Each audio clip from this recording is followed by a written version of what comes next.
ఒక్కసారి కొమ్మూరి గోల్డ్ కి కాల్ చేయండి. తాకట్లో ఉన్న మీ బంగారాన్ని విడిపించి మార్కెట్ ప్రైస్ కి వాళ్ళు కొనుక్కుని మిగతా డబ్బులు మీకు ఇచ్చేస్తారు. హలో అండి, అందరికీ నమస్కారం.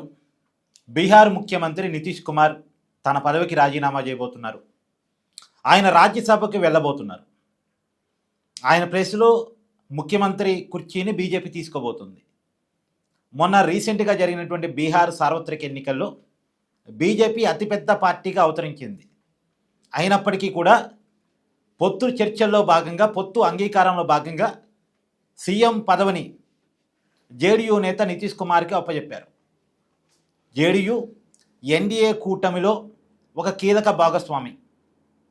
బీజేపీ తర్వాత, టీడీపీ తర్వాత అతిపెద్ద పార్టీగా ఎన్డీఏ కూటమిలో జేడీయూ ఉంది.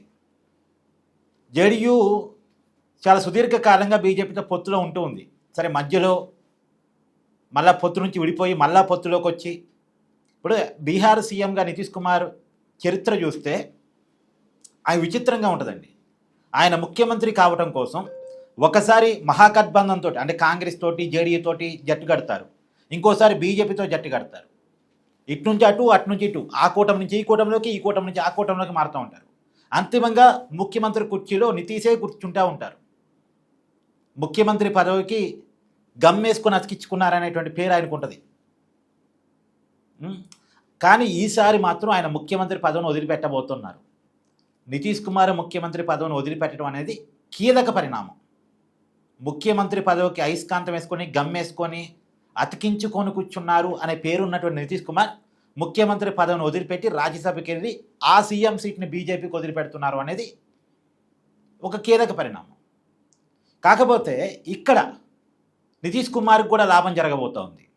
నితీష్ కుమార్ కుమారుడు నిశాంత్ కుమార్ అని డిప్యూటీ సీఎం చేయబోతున్నారు. బీజేపీకి సీఎం సీట్ వదిలేస్తే అతిపెద్ద పార్టీగా ఉన్నటువంటి పార్టీ, సెకండ్ నితీష్ కుమార్ కుమారుణ్ణి ప్రమోట్ చేయబోతూ ఉన్నారు, డిప్యూటీ సీఎం చేయబోతూ ఉన్నారు. కాబట్టి తన కుమారుడికి ప్రమోషన్ వస్తుంది కాబట్టి నితీష్ కుమార్ రాజీ పడ్డట్టున్నారు. అంటే ఎవరు లాభం వాళ్ళు ఎత్తుక్కున్నారు. బీజేపీ ఏమో బీహార్ సీఎం సీటు తన పార్టీకి వస్తుంది కదా, తన చేతుల్లోకి వస్తుంది కదా, నితీష్ కుమార్ ఉన్నంత వరకు ఆ సీఎం సీట్ని మనం సంపాదించలేకపోతున్నాం, సార్ నితీష్ కుమార్ రాజీ పడుతున్నాడు కొడుకు ప్రమోషన్ ఇస్తే, కాబట్టి బీజేపీ వాళ్ళు కొడుకు ప్రమోషన్ ఇవ్వడానికి వాళ్ళు ఒప్పుకున్నారు.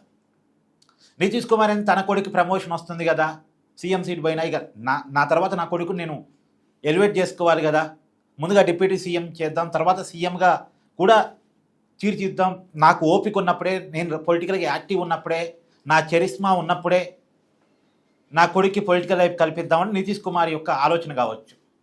సరే, మొత్తానికి ఎవరి లాభం వాళ్ళు చూసుకొని రాజీ పడ్డారు. నితీష్ కుమార్ రాజ్యసభకి వెళ్ళబోతున్నారు. బీహార్కి సుదీర్ఘకాలం ముఖ్యమంత్రిగా ఉన్న వ్యక్తిగా మాత్రం చరిత్ర క్రియేట్ చేశారు. సో ఆ చరిత్ర, ఆ ముఖ్యమంత్రిగా ఉన్నటువంటి చరిత్ర ఇక ముగియబోతూ ఉంది. ఆయన ముఖ్యమంత్రి పదవికి రాజీనామా చేసి రాజ్యసభకి వెళ్ళబోతూ ఉన్నారు.